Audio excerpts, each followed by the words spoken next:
Сәлеметсіздер ме, қымбатты ханымдар? Бұл жолы сіздердің назарларыңызға шағын тест ұсынамын. Бұл тесттің көмегімен сізге ұзақ уақыт бойы ішкі әйеліңіз не айтқысы келетінін білетін боласыз. Әрқайсымыздың ішімізде ішкі бала деген сияқты ішкі ер адамда ішкі әйел де бар. Ал бұл үш күйде өзара үндеседі. Олардың арасындағы үйлесімділік өте маңызды. Сізге ішіңіздегі әйел не айтқысы келеді? Дәл қазір соны білейік. Ол үшін берілген суреттердің ішінен біреуін таңдаңыз. Ішінен қайсысы өзіңізге ұнайтынын таңдаңыз. Сонымен, бірінші бағаналы әйел. Сіз үнемі сізге жүктелген жауапкершіліктен шаршап жүресіз. Күнделікті міндеттер сізге ауыр соғады. Күн сайын уайымдаудан, балалар, үй, жұмыс және тағы да басқалардың барлығын уайымдап, ойлаудан шаршайсыз. Және барлығын бақылауда ұстайсыз. Осыған байланысты сіз өмірден, оның кішкентай нәрселерінен, ауадан, жаңа күннен, желден ләззат ала білу қабілетін жоғалтып алғансыз. Өйткені сіздің басыңыз үнемі бір ойларға толы. Сіз тек міндеттемелерді көресіз және мүлдем дем алмайсыз.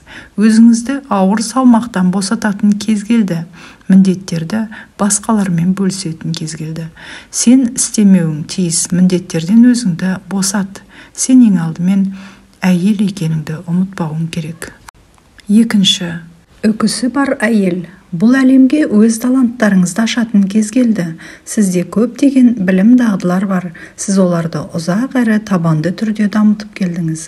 Сіз өзіңіздің жасырын потенциалыңызды әлі өзіңіз түсінбеуіңіз мүмкін. Бірақ ол еркіндікке ұмтылуда. Әлем батыл және тәуекелшіл адамдарды жақсы көреді. Бірінші қадамды жасаудан қорықпаңыз. Ғалам сізге бар мүмкіндіктерімен бірге ашылады. Үшінші, сарқыраманың астындағы әйел. Сізде тым көп жағымсыз эмоциялар жиналып қалған. Шықпаған көз жасы, айтылмаған сөздер. Сіз күшті болуға үйренгеніңіз сонша, барлық негативтер сіздің ішіңізде қалай жиналып қалғанын да байқамайсыз. Жаныңыз бен жүрегіңіз кері энергияға толы. Медитациялар, су процедуралары, өзіңіз жалғыз серуендеу, массаж, 1 сағат тыныштық сізге жақсы көмектеседі. Мұның бәрі сізге ішкі ресурстарыңызды қалпына келтіруге және үйлесімділікті қалыпқа келтіруге көмектеседі. Төртінші, бет перде киген әйел. Сіз ойнап жүріп, шынайы өзіңізді жоғалтып алған сияқтысыз. Біз өмірде көптеген әлеуметтік рөлдер ойнаймыз. Ең бастысы, нағыз өзіңді жоғалтпау. Біз өз мақсаттарымыз бен тілектерімізді ұмытып кеткенде, өзгенің спектакліндегі қуыршақтарға айналамыз. Өмір театр сияқты. Ең бастысы біз тек ойынның режиссерлері екенімізді есте ұстауымыз керек. Бесінші, амазонка әйел.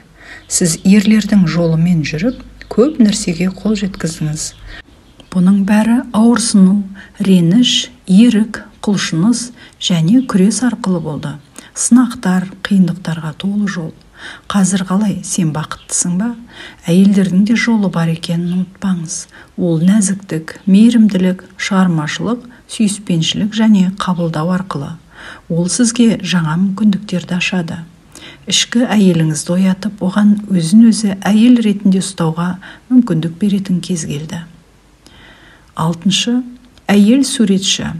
Шығармашылық бұл әлеммен қарым-қатынас жасаудың тағы бір тәсілі. Бейнелер арқылы және көргендерін түсіндіре білу арқылы. Суретші немесе жазушы болу үшін курстар оқудың қажеті жоқ. Ең бастысы сұлулықты көре білу және бұл әлемге басқаша көзбен қарай білу. Шығармашылық адамдар мен сыншыларға ашық, өйткені олар бұл әлемнің толық жетілмегендігін түсінеді. Шығармашылық бұл қарапайым істердің жаңа тәсілі болуы да мүмкін. Тазалау, пісіру немесе мүлдем жаңаларын жасау болуы да мүмкін. Мысалы, моншақтан жасалған қолөнер. Жетінші, қыз және көлеңке.